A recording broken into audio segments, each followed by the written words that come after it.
आज हम रेवेन्यू देखें, होटल्स का ही रेवेन्यू देखेंगे ना, पर होटल से बहुत कुछ चल रहा है। टैक्सी चल रही है, ग्रॉसरी चल रही है, कंस्ट्रक्शन चल रही है, लेबर सारी चल रही है। तो इस इंडस्ट्री को संभालना बहुत जरूरी है। हाँ, कोविड के बाद हिमाचल पूरी तरह से उठ नहीं पाया। उसका एक बड़ा कारण जे है, श्रीनगर है। और उसका रीज़न ये है कि वहाँ एक्सेसिबिलिटी बहुत ज़्यादा है। दिल्ली से श्रीनगर की टिकट 5,000 है, धर्मशाला की 15,000 है।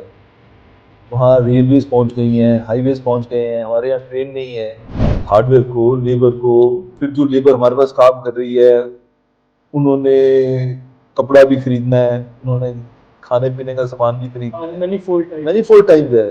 तो आप उसको देखें तो पूरी स्टेट ही उस पर चल रही है। और टूरिज्म में कहीं ना कहीं डिप आ रहा है, क्योंकि जैसे आपने कहा कि लेटर आप फ्रेज नहीं पाए, मुझे लगता है कि दलाला मजी की भी यहाँ बिजनेस है उसको भी हम फ्रेज नहीं पाए। और अब एक और ऐसा सुनने में आता है कि जो ट्रैवल इंडस्ट्री में जो कश्मीर है, हिंदू कश्मीर जो है, वो कहते हैं कि काफ़ी बिजनेस जो है वो यहाँ से हुआ है। एयरपोर्ट जल्दी एक्सपैंड होता हुआ दिखाई नहीं दे रहा है। तो जब तक ये छोटे जहाज आ रहे हैं तब तक एयर ट्रेवल महंगी ही रहेगी। गवर्नमेंट को बहुत वॉर फ्रंट पे, वॉर फुटिंग पे कोई एक्शन लेना चाहिए, ताकि जो हाईवेज हैं वो स्पीड अप हो हमारे। यहाँ है बहुत कुछ, पर उस चीज़ को हम पब्लिसाइज अच्छे तरीके से नहीं कर पा रहे हैं। और साथ ही में उसके लिए इंफ्रास्ट्रक्चर भी चाहिए।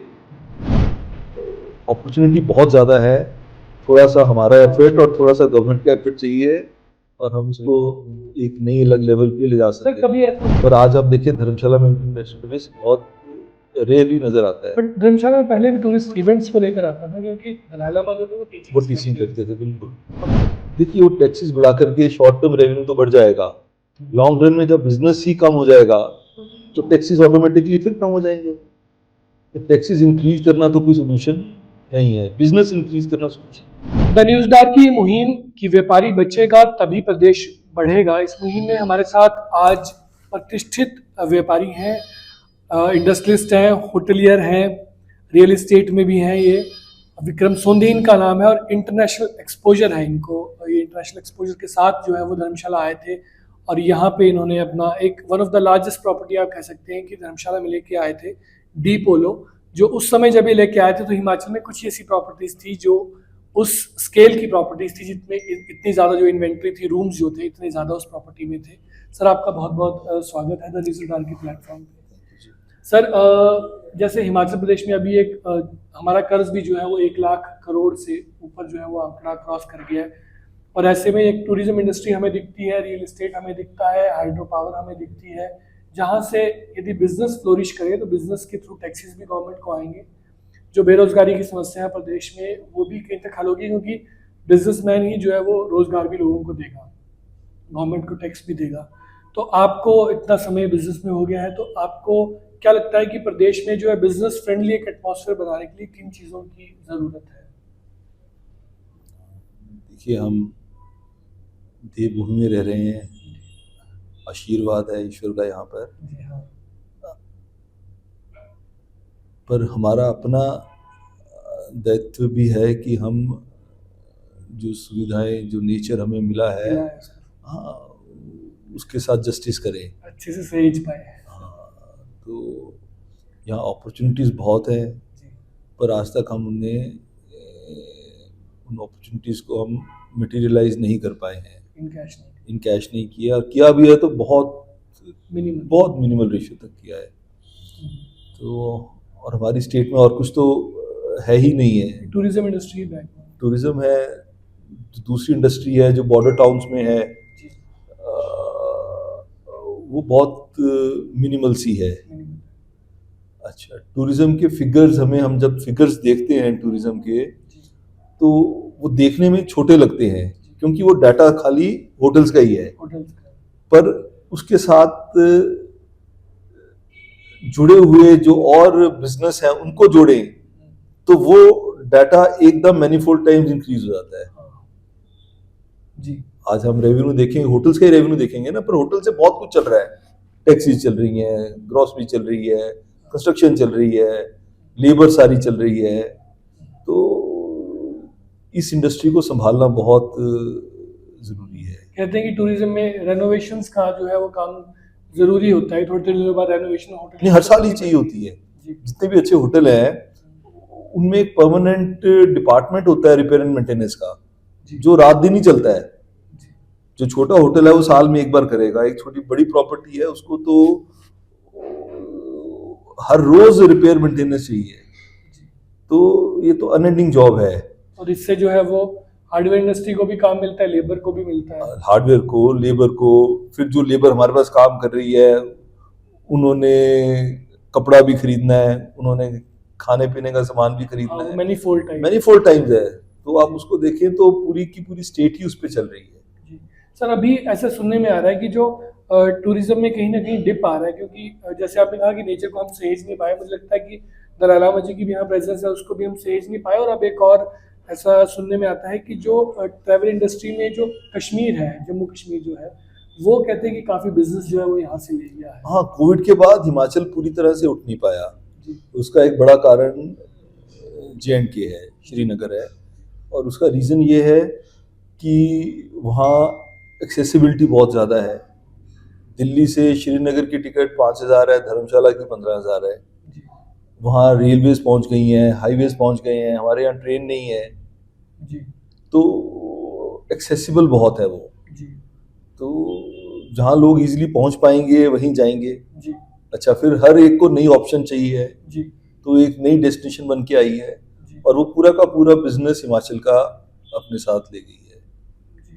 तो हिमाचल के पास सर अब मतलब ऐसे क्या ऑप्शंस हैं कि जो टूरिस्ट है वो यहाँ आए, स्टे पीरियड उसका बढ़े। और मैं पर्टिकुलरली धर्मशाला की बात करता हूँ, डलहौजी की बात करता हूँ, क्योंकि मनाली आई थिंक पहले से बेटर कर गया due to that 4 lane connections. वहाँ हमको टनल का जी लोगों को खींचती है टनल अपनी जी। तरफ। तो तो धर्मशाला के लिए सर ऐसे क्या सजेस्ट आप करते हैं कि जिसको किया जाए और स्टे पीरियड जो है वो लोगों का बढ़े टूरिज्म देखिए, में? सबसे पहले तो अभी हमारे चारों तरफ से सड़कें बन रही हैं। जी जब तक वो तैयार नहीं होती हैं तब तक तो कुछ हो नहीं सकता हाँ, है। ये भी। दूसरा एयरपोर्ट का है। जी एयरपोर्ट जल्दी एक्सपैंड होता हुआ दिखाई नहीं दे रहा है। जी समझ तो गए। जब तक ये छोटे जहाज आ रहे हैं तब तक एयर ट्रेवल महंगी ही रहेगी।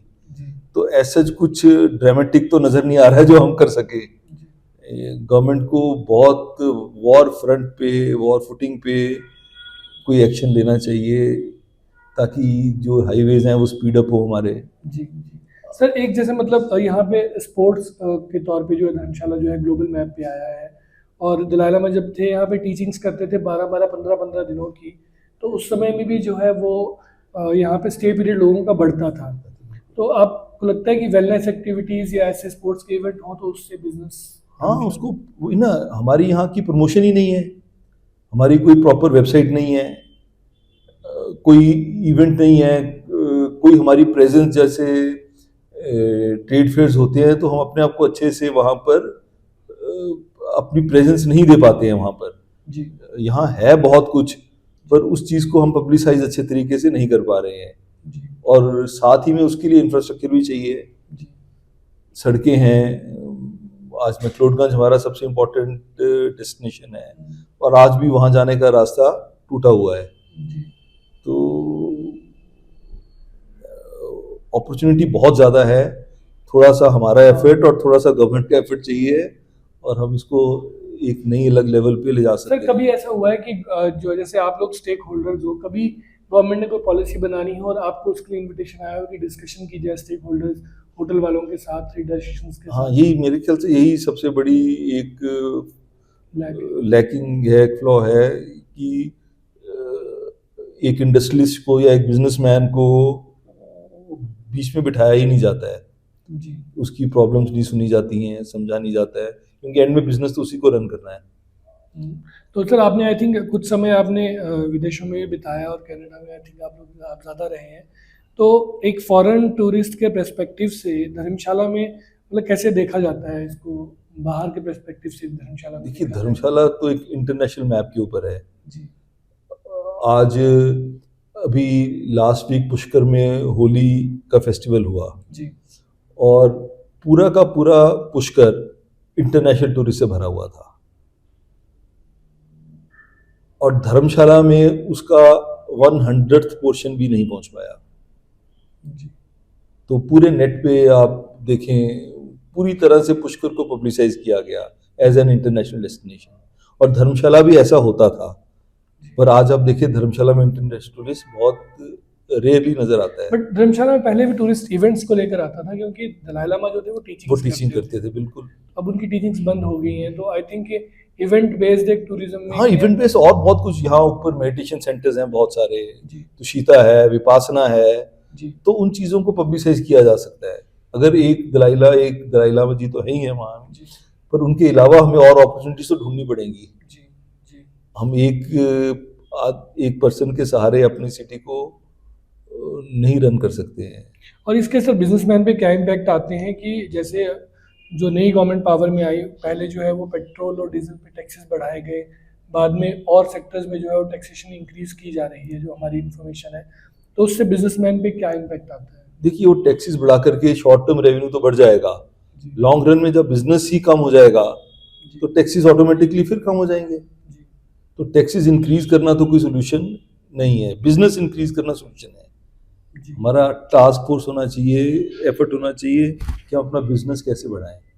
जी टैक्स सोल्यूशन, टैक्स इंक्रीज करके रेवेन्यू इंक्रीज करने का कोई लॉन्ग टर्म सोल्यूशन नहीं हो सकता है। और आपके नज़रिए से यदि बात करें तो अंतर्राष्ट्रीय पर्सपेक्टिव में दुबई और सिंगापुर शायद इसी बेसिस पे जो है वो हाँ, कर दुबई, पाए। सिंगापुर, वहाँ जीरो टैक्सेशन है, जी उनको टैक्स नहीं है, फिर वो इतना आगे क्यों बढ़ गए? जी क्योंकि आज टैक्स नहीं है, पर जो टूरिस्ट आ रहा है वो स्पेंड करके जा रहा है वहां पर, जी तो इकोनॉमी घूम रही है। इकोनॉमी अगर कोई आएगा ही नहीं तो स्पेंड कहाँ से करेगा? जी तो एफर्ट तो होना चाहिए कि टूरिस्ट है, इन्वेस्टर है, वो यहाँ पर आए। जी तो उसके लिए एक कॉन्क्रीट और एक अच्छा एटमॉस्फेयर क्रिएट किया जाए। जी तो जब वो आएगा तो अपना खर्चा करके जाएगा, तो पैसे एक तरफ से नहीं आएंगे, बाकी 10 ऑप्शंस हैं जहां वो अपनी मनी स्पेंड करके जाएगा। जी। तो आपके सर होटलियर सर्किट में और भी जानने वाले लोग होंगे जो इस व्यवसाय से जुड़े हैं, तो अभी उनका क्या कहना है कि व्यवसाय किस तरफ को है, चढ़ाव की तरफ है कि उतार की तरफ नहीं, है? अभी स्टेगनेंट है सारा। जी हाँ, अभी कोविड के बाद कोई बहुत ज़्यादा पिक नहीं आया है। जी हाँ, तो बहुत पॉजिटिव नहीं है। ये सीज़न हम सोच रहे हैं कि शायद बेटर हो इस साल। जी हाँ, और पॉजिटिव लग रहा है। जी बाकी अगर इस सीज़न तक भी रोड्स हमारी बंद रहती हैं, हाँ क्योंकि हमारा दोनों तरफ से पठानकोट की साइड से भी जी और चंडीगढ़ दोनों रोड्स पे 4 लेनिंग का काम चला हुआ है, जी तो वो टाइमली ख़त्म हो जाता है, तब तो उम्मीद है अच्छे होने की। जी। तो आपके साथ एक कन्वर्सेशन करके हमें आज हम उसी नतीजे पे पहुंच रहे हैं कि एक समय था जब ऑटोमेटिक जो है वो टूरिस्ट फ्लो धर्मशाला की तरफ था, चाहे वो दलाई लामा जी की तरफ से हो, चाहे कोई और कारण हो कि फॉरेन टूरिस्ट भी आता था और स्टे पीरियड भी था। लेकिन अब एक ज़रूरत है सरकार को कोई नए इवेंट्स क्रिएट करने की, नई अपॉर्चुनिटीज़ तलाश करने की कि जो टूरिस्ट है वो आए, स्टे करे, होटलियर्स को बिजनेस मिले, और एक होटल इंडस्ट्री से कितनी इंडस्ट्रीज़ और चलती हैं साथ में, वो विक्रम सोंधी जी ने बता ही दिया है। तो हमसे जुड़ने के लिए, हमें समय देने के लिए सर आपका बहुत बहुत आपका भी शुक्रिया। बहुत शुक्रिया कि आप हमारे बारे में सोच रहे हैं। जी तो उम्मीद करते हैं कि हमारी स्टेट आगे बढ़े, आगे हम बढ़े और सब आगे सरकार बढ़े। इस पे अमली जामा पहनाए, हाँ जिन पे हम जी, हाँ चर्चा जी। कर रहे थे इश्यूज पे। बिल्कुल बिल्कुल सर, आपका बहुत बहुत शुक्रिया। Thank you sir, thank you.